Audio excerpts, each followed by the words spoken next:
दोस्तों previous lessons में हम लोगों ने टाइप यानी कि टेक्स्ट की फॉर्मेटिंग स्टडी की और वहाँ पे हम लोगों ने देखा कि हम किस तरह से टेक्स्ट को अलाइन कर सकते हैं। वहाँ पे मैंने आपको ये भी बताया था कि अलाइनमेंट बेसिकली होती क्या है।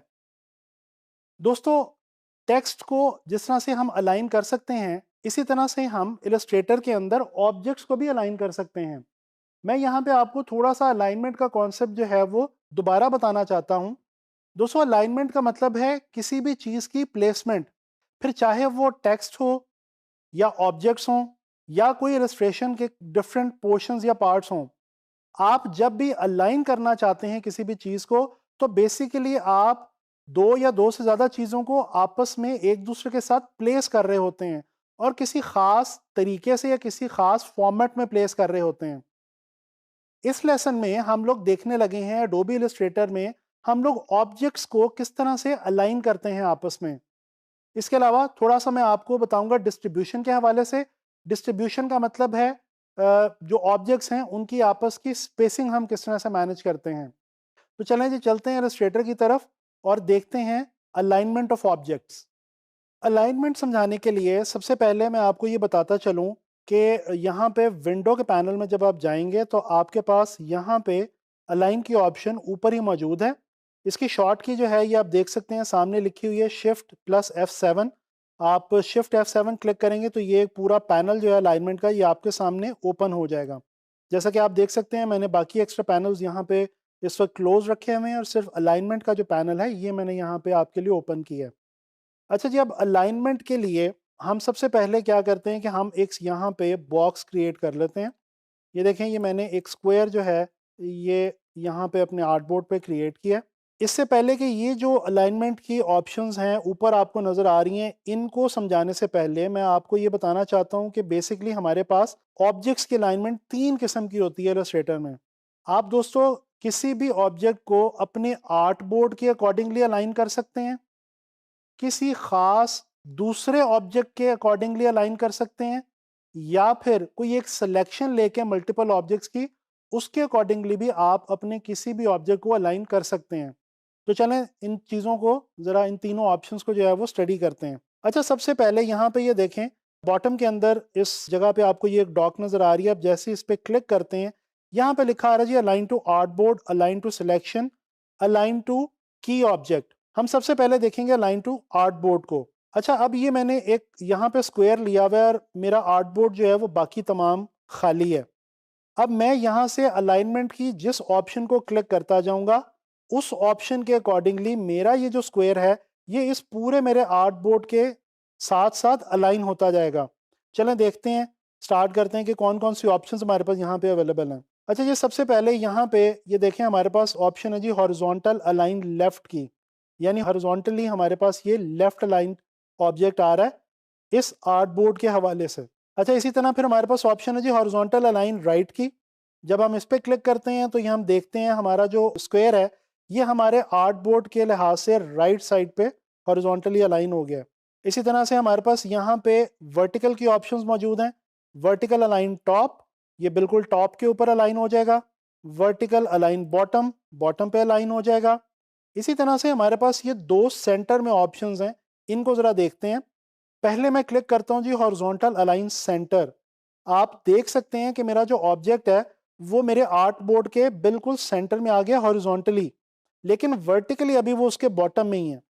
अब मैं जब इस बटन पर क्लिक करूंगा जो मुझे बता रहा है कि वर्टिकल अलाइन सेंटर, तो इसका ये मतलब है कि अब आपके सामने ये बिल्कुल जाहिर है कि आपकी जो ऑब्जेक्ट है ये हॉरिजॉन्टली और वर्टिकली दोनों तरह से इस आर्ट बोर्ड के लिहाज से बिल्कुल सेंट्रल अलाइंड हो गई है, इसके बिल्कुल सेंटर में आ चुकी है। तो दोस्तों ये आपने देखा कि हम किस तरह से किसी भी ऑब्जेक्ट को अपने आर्ट बोर्ड के लिहाज से उसके साथ साथ लेफ्ट अलाइन, राइट अलाइन कर सकते हैं या सेंटर अलाइन कर सकते हैं, बोथ वर्टिकली एंड हॉरिजॉन्टली।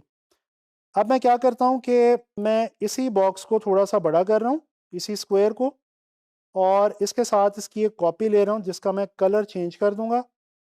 यहाँ से इसको मैं थोड़ा सा रेड ले रहा हूँ और इसका साइज़ मैं थोड़ा सा छोटा कर रहा हूँ। इसके अलावा मैं यहाँ पे राइट क्लिक करके अरेंज में जाके I will make it sure कि ये ब्रिंग टू फ्रंट मैं क्लिक करूँ ताकि जब ये छोटा वाला स्क्वायर बड़े वाले स्क्वायर के ऊपर आए तो ये उसके ऊपर ही मुझे नज़र आए।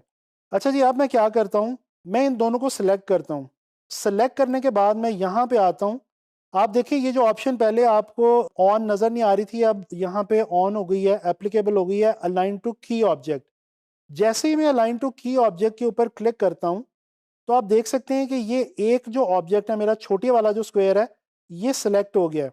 मैंने इसको की ऑब्जेक्ट नहीं बनाना। बेसिकली ये जो ब्लू लाइन आपको नजर आ रही है बाउंड्री पे, ये जिस ऑब्जेक्ट पे आपको नजर आएगी दैट मीन्स कि वो की ऑब्जेक्ट है, और दूसरा ऑब्जेक्ट या दूसरे ऑब्जेक्ट्स उसी की ऑब्जेक्ट के लिहाज से अलाइन होंगे। अब मैं ये कर रहा हूं कि मैं की ऑब्जेक्ट बना रहा हूं बड़े स्क्वायर को, और वो किस तरह से करूंगा, सिर्फ उसके ऊपर जाके एक बार क्लिक कर दूंगा तो वो मेरा की ऑब्जेक्ट बन जाएगी। अब ये दोनों चीज़ें मैंने सेलेक्ट की हुई हैं, दोनों ऑब्जेक्ट्स, और बड़े वाले स्क्वायर को मैंने अपना की ऑब्जेक्ट जो है वो कंसिडर कर लिया। अब मैं आके यही वाली ऑप्शंस जो हैं ये आपको क्लिक करके वन बाय वन दिखाता हूँ। हॉरिजॉन्टल अलाइन लेफ्ट, ये देखें छोटा स्क्वायर बड़े स्क्वायर के साथ लेफ्ट अलाइन हो गया है। हॉरिजॉन्टल अलाइन राइट, ये उसके साथ राइट अलाइन हो गया है। इसी तरह से वर्टिकल अलाइन टॉप, ये देखें उसके टॉप पे जो है वो वर्टिकली अलाइन हो गया है। वर्टिकल अलाइन बॉटम, ये देखें उसके साथ वर्टिकली बॉटम पे अलाइन हो गया है। और इसी तरह से जैसे पहले हमने देखा था, अगर हम हॉरिजॉन्टल अलाइन सेंटर करें और वर्टिकल अलाइन सेंटर करें तो ये छोटा बॉक्स बड़े बॉक्स के बिल्कुल सेंटर में आके प्लेस हो गया, अलाइन हो गया।